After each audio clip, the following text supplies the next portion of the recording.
Lição de número 6 de uma série de 14, né? Faltando-nos ainda 8 lições.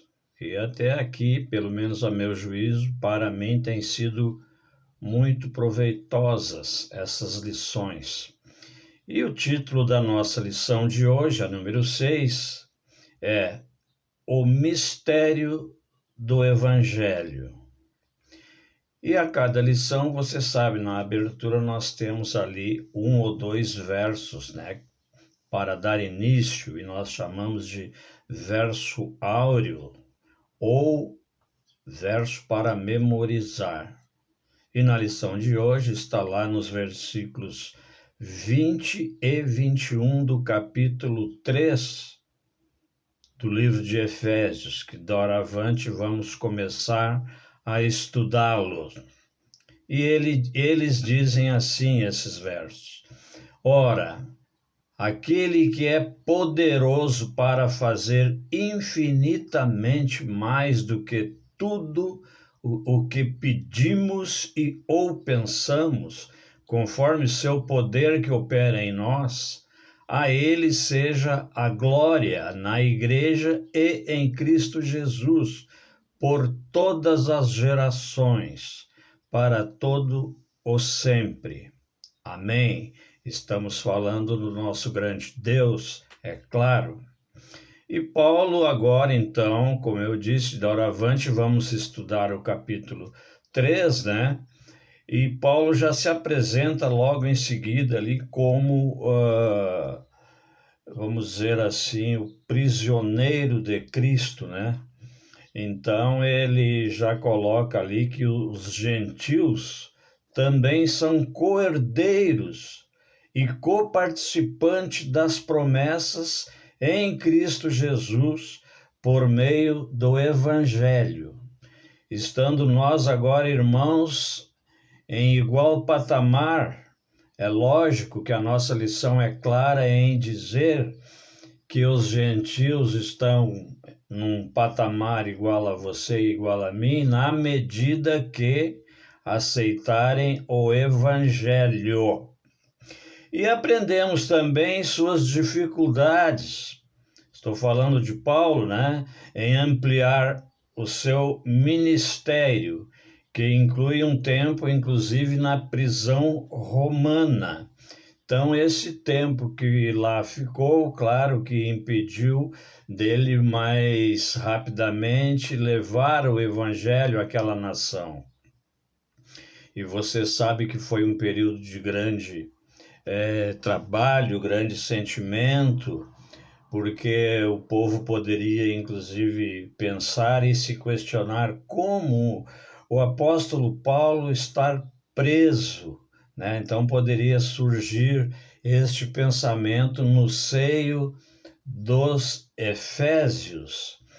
E sabemos também que aquela prisão, naquele tempo, a prisão romana, ela não era tão necessário, porque os prisioneiros ficavam ali por um determinado tempo até que acontecesse o seu julgamento, né? Então, ficava ali aquele tempo, uma vez julgado, então vamos ver qual é a sentença, né? Qual é o castigo, que às vezes e normalmente seria até a morte. Mas uma outra coisa também que chama atenção, que eles, por isso, por não usar a prisão com muita frequência, eles não tinham assim uma estrutura para tratar dos que ali chegavam, ali estavam, né, nessa prisão, de maneira que eles não tinham assim uma estrutura, não tinha banheiro, por exemplo, nem pensar, não tinha comida, né? Então, os prisioneiros que ali estavam teriam que se valer, tinham, né, que se valer de ofertas trazidas por algum parente, algum seguidor, coisa que o valha. Mas é verdade que Paulo foi muito importante, um apóstolo muito importante na medida que ele escreveu para vários povos, e nós estamos estudando, por ora, o livro de Efésios, né? Então, em suma, nós somos convidados e inspirados a nos unir a Paulo em sua paixão pelo Evangelho, né? E mais do que isso, somos desafiados, porque vivemos numa época bem diferente, bem mais salutar, eu diria, do que nos dias de Paulo. E como cada cristão já nasce no reino de Deus como um missionário, fica aqui, irmão, o desafio para você. Irmão, irmã que professa Cristo como Salvador e tenha fé em Jesus, fica aqui o desafio para você, como eu, né, também, levarmos o Evangelho adiante. Amém? Aproveitemos então todos os conselhos de Paulo. Tá bom, meu irmão? Essa foi a abertura da lição 6, então, lição de sábado. Agora nós vamos passar para a lição de domingo.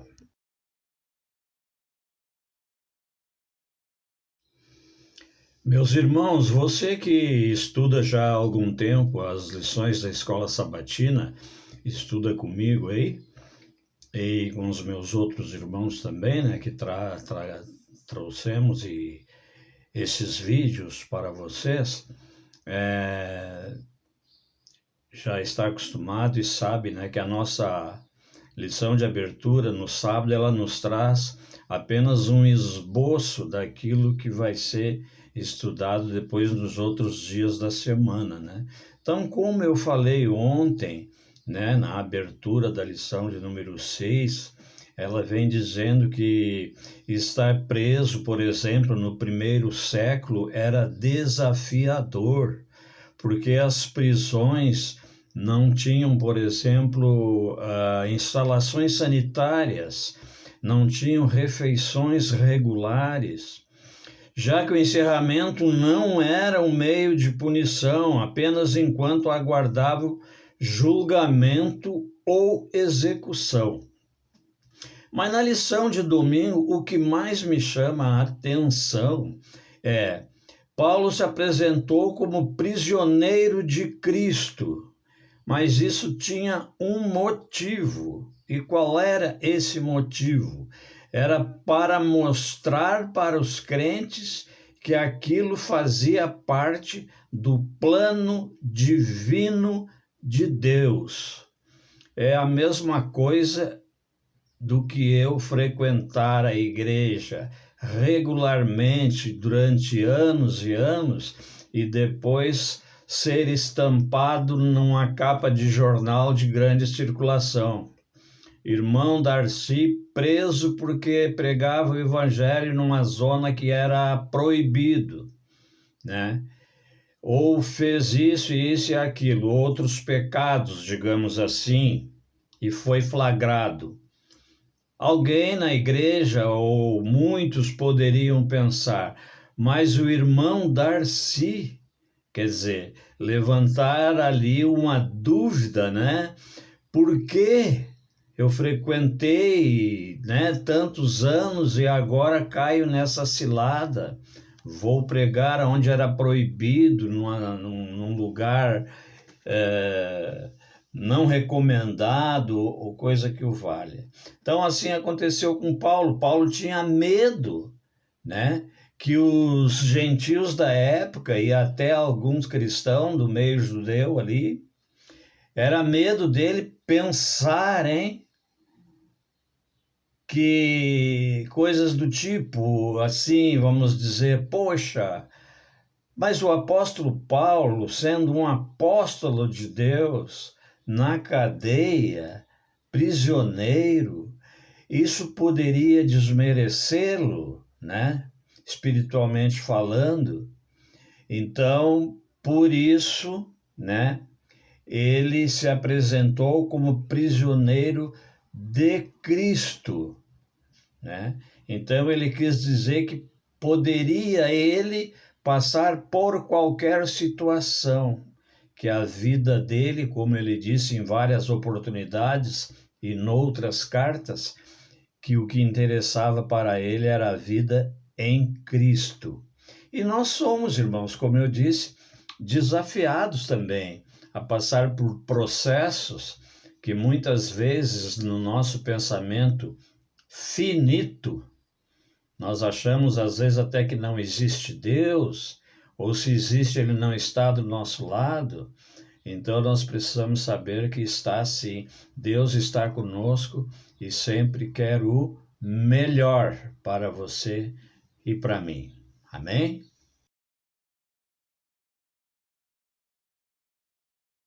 Olá, meus irmãos, olá, minhas irmãs, que bom que estamos juntos estudando a lição da Escola Sabatina. Estamos já entrando na sexta semana do terceiro trimestre. Essa semana nós vamos estudar um tema muito importante, o mistério do Evangelho. E na parte de segunda e terça que nós vamos estudar, segunda-feira tem como título o antigo mistério do Evangelho. E a pergunta é: que mistério é esse, né, que é confiado a Paulo? Paulo responde para nós na lição e também em Efésios 3, 1 a 6, ele diz assim: por fim, Paulo declarou: o mistério é que os gentios são co-herdeiros, membros do mesmo corpo e coparticipantes da promessa em Cristo Jesus por meio do Evangelho. Efésios 3, 3, 6. Na realidade, irmãos, a lição da semana passada também nos trouxe uma informação importante sobre o Evangelho de Cristo. Jesus, quando ele transforma as pessoas, ele derruba todas as barreiras de qualquer etnia, raça, língua, cor, cultura, tempo, não importa. Jesus, ele é o nosso Salvador, e quando ele entra no coração das pessoas, foi o que aconteceu lá no passado, na época de Paulo. Os gentios que eram odiados pelos judeus faziam parte agora da igreja do Senhor. No cristianismo, a igreja que Jesus edificou, tendo ele próprio, ele mesmo sendo cabeça dessa igreja, e essa igreja vivendo em unidade, não mais de judeus, mas de judeus, de gentios, de gregos, de todo tipo de pessoa poderia fazer parte. Em Cristo Jesus somos todos uma só pessoa, uma só carne, uma só igreja. E Paulo diz assim, ó, Paulo, ele era apaixonado pelo Evangelho, especialmente pela forma como é expresso na igreja, a qual é composta de judeus e gentios. Esses dois grupos se tornaram os blocos de construção da nova comunidade de Deus. Seu novo estilo de humanidade, a igreja, eles foram transformados de inimigos para cordeiros. Ninguém poderia imaginar que um dia judeus e gentios sentariam no mesmo banco da igreja, lado a lado, sendo dirigidos pelo Espírito Santo, sendo amigos e fazendo parte do corpo de Cristo. Esse é o mistério do Evangelho. Esse é o mistério que é um mistério antigo, ou seja, desde a antiguidade Deus, os apóstolos, os profetas já pregavam sobre Jesus alcançar a todas as pessoas. E Deus, através de nós, alcança todas as pessoas. Que nós possamos nos colocar nas mãos do Senhor para sermos um instrumento na sua mão, a fim de alcançar outras pessoas para o Evangelho de Cristo.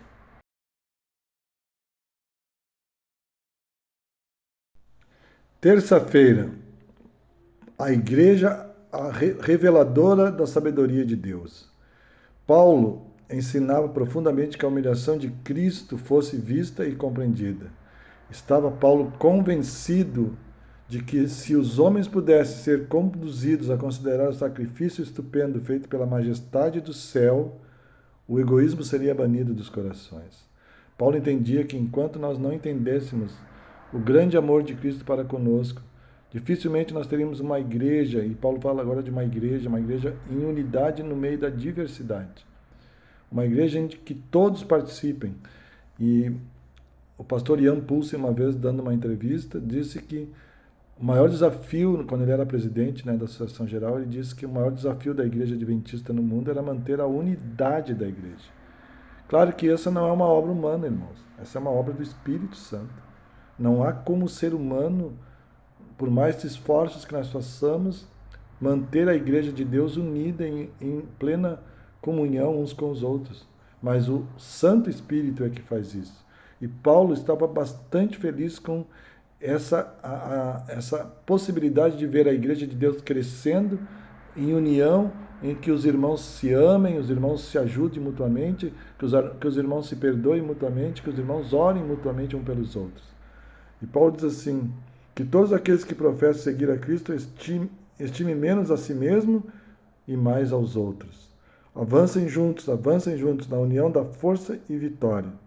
Na discórdia e divisão, a fraqueza e derrota. Essas palavras me foram ditas e dirigidas do céu. Como embaixadora de Deus, eu as digo a vocês.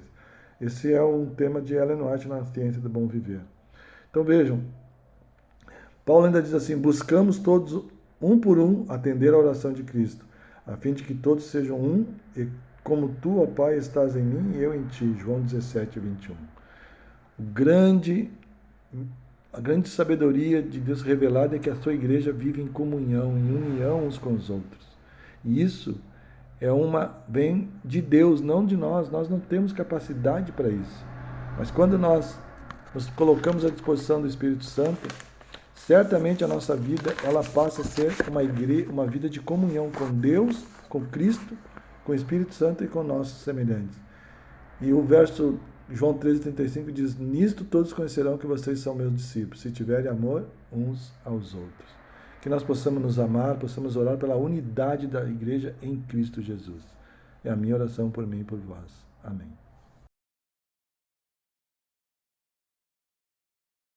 Olá, vamos ver agora o tópico Cristo habitando no coração.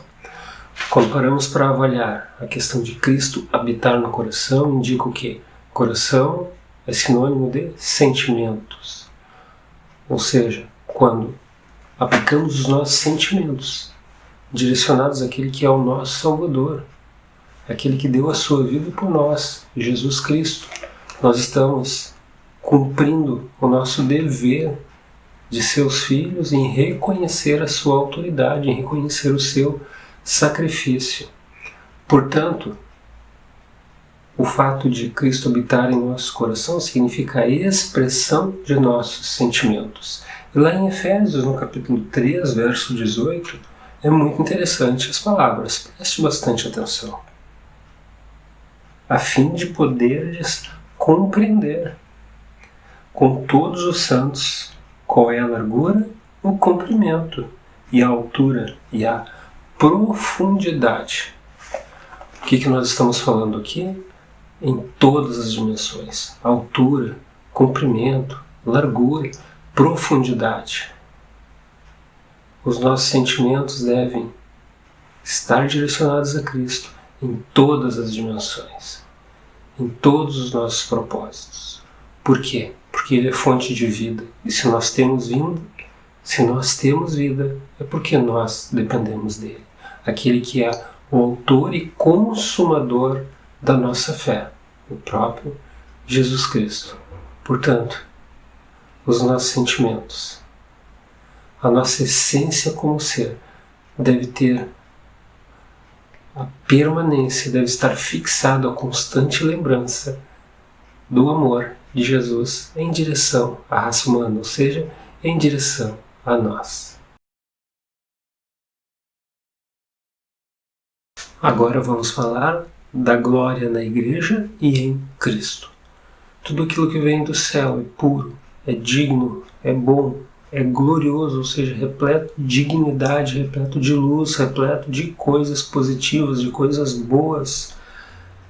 E quando nós falamos desses atributos direcionados à igreja, ao povo de Deus, nós temos que ter em mente que há um Criador, que há um Redentor interessado por nós. Acompanhe comigo Efésios 3, 20 e 21, que diz assim: Ora, aquele que é poderoso para fazer infinitamente mais do que tudo quanto pedimos ou pensamos, conforme o seu poder que opera em nós, a Ele seja a glória na Igreja e em Cristo Jesus, por todas as gerações, para todo sempre. Amém. Ou seja, a glória direcionada a Cristo, reconhecendo o seu poder. Que Jesus é o arquiteto principal, o edificador de nossa fé. Ele é o fundamento da nossa existência, daquilo que somos, daquilo que temos. Portanto, quando pensamos em igreja glorificada, não podemos pensar nela sem a presença do Mestre Jesus. Vamos concluir o nosso estudo. É indispensável termos em mente que o céu se mobiliza em favor da raça humana. Apesar de não sermos merecedores, apesar de estarmos cercados pelo pecado, e à medida que estamos confiando em Cristo, Ele nos dá a força para minimizarmos os efeitos do pecado em nossas vidas. Portanto, o céu nos concede todas as ferramentas necessárias para nos tornarmos candidatos à eternidade. Deus nos dá inúmeras oportunidades. O universo olha para o planeta Terra e não há dúvidas de que o Criador fornece todas as oportunidades necessárias para que a raça humana seja salva.